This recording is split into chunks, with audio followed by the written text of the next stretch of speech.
Your cat just started licking your hand. Not once, not twice, but over and over again. Slow, deliberate, almost thoughtful.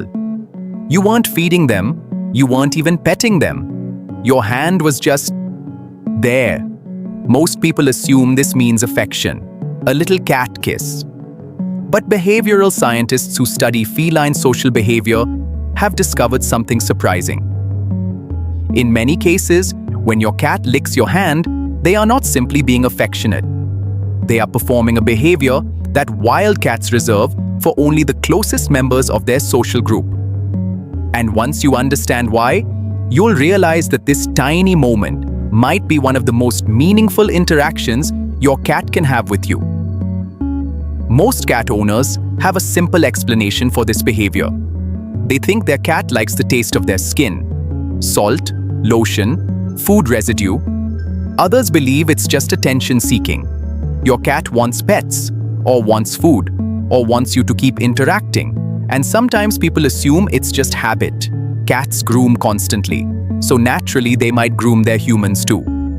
But here's the problem. When animal behaviorists actually began studying when and why cats lick their owners, those explanations didn't hold up very well.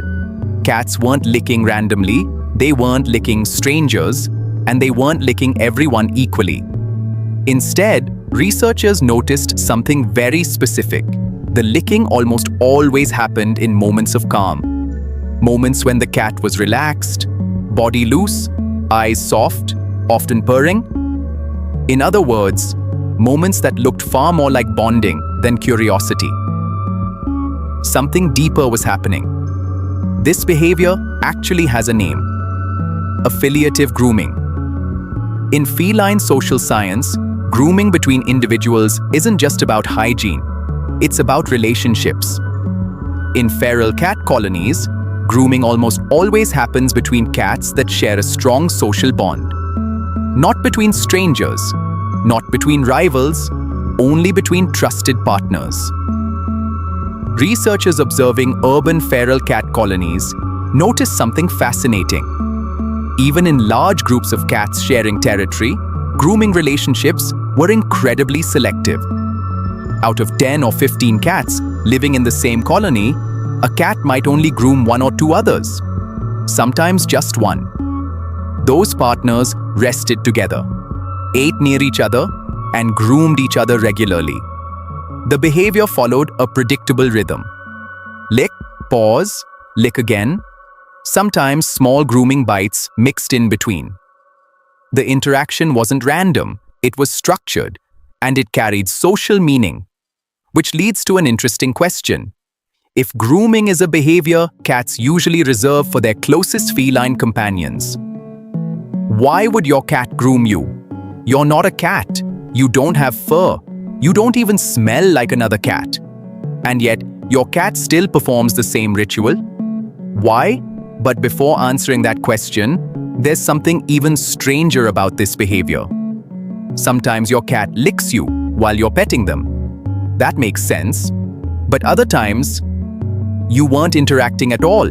You're sitting on the couch, reading, scrolling your phone, and your cat walks across the room, climbs beside you, licks your hand 3 or 4 times, then leaves. No request for food, no demand for attention. Just a brief moment of contact. And then they're gone again. Why would a solitary predator go out of its way to do that? To answer that, we have to go back in time. Thousands of years. Cats didn't become domesticated the way dogs did. Dogs were bred by humans for specific purposes: guarding, herding, hunting. Humans selected the traits they wanted. Cats followed a completely different path. Around 10,000 years ago, early farming communities began storing grain. Grain attracted rodents, and rodents attracted wildcats. Specifically, a species known as Felis lybica, the African wildcat. These cats weren't captured. They simply moved closer to human settlements. The environment offered advantages. Rodents were everywhere. Shelter was available. And humans weren't actively hunting them.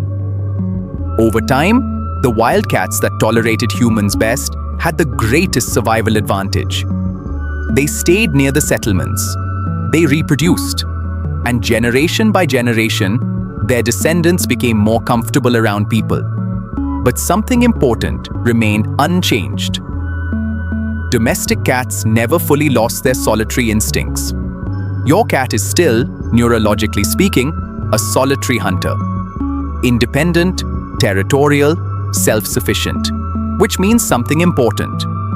When your cat chooses social closeness, it isn't automatic, it's deliberate, and that makes the behavior far more meaningful. And this is where modern research reveals something remarkable. Scientists studying feline stress hormones began measuring cortisol levels in domestic cats. Cortisol is the body's primary stress hormone. Higher levels mean the nervous system is on alert. Lower levels mean the animal is calm. What researchers discovered surprised them. When cats engaged in affiliative behaviors with trusted humans, cortisol levels dropped. Not slightly, significantly. And the behaviors that produced the strongest effect weren't passive ones. Simply sitting in the same room didn't change much. But direct contact did. Head bunting, rubbing, slow blinking, and grooming, including licking. Which means something fascinating is happening when your cat licks your hand. Your cat may actually be regulating their own nervous system. The physical contact helps stabilize their emotional state. It's similar to how humans sometimes reach for someone's hand during moments of stress.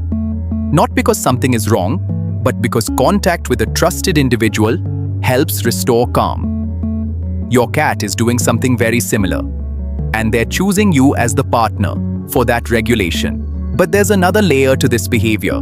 Cats are extremely selective about where they direct their social signals. Slow blinking, head bunting, sleeping beside someone, grooming. These behaviors aren't distributed evenly among everyone in the household.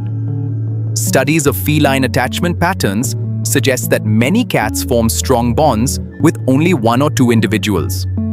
Sometimes just one, the person they trust the most. When your cat licks your hand, they aren't just grooming randomly. They are acknowledging a social bond. In feline communication, grooming is inclusion. It means you are part of their inner circle, which is why cats almost never groom strangers. The delivery driver won't get that behavior.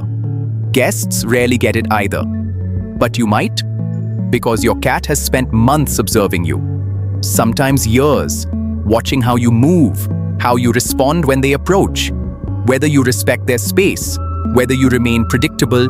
Cats are extraordinary observers, and after all that quiet observation, they make a judgment. Safe, trusted, part of the social group. But here's something many cat owners never think about. If your cat regularly licks your hand and then suddenly stops, it might mean something. Cats experiencing chronic pain often reduce social contact, not dramatically, gradually. They initiate grooming less often. They seek physical contact less frequently. Anxiety can cause similar changes. A new pet in the home, a change in routine, even unfamiliar smells. Any shift in the environment can affect a cat's emotional balance. And one of the earliest signs is reduced affiliative behavior. Less grooming, less rubbing, less licking. Older cats may also reduce these behaviors simply because movement becomes more difficult. So if a behavior your cat once performed regularly disappears completely, it's worth paying attention. Cats communicate through behavior. Always. The question is whether we notice the message. So the next time your cat walks across the room, climbs beside you, and gently starts licking your hand, pause for a moment. Because what you're witnessing isn't random. It's the modern expression of a social ritual that existed long before your cat ever lived in your home. The same grooming behavior cats share with the few individuals they trust most, a signal of belonging, of safety, of connection. Your cat didn't need to cross the room. They didn't need to touch you. But they chose to. And in the language of cats, that choice says something very simple. You are part of their world. If this changed the way you see your cat, consider subscribing to the channel. Every week, we explore the hidden psychology behind the behaviors cats show every day. The signals most owners never notice. And now I'm curious. Does your cat lick your hand? And when they do they stay or do they walk away right after? Tell me in the comments. Because sometimes the smallest behaviors tell the biggest stories.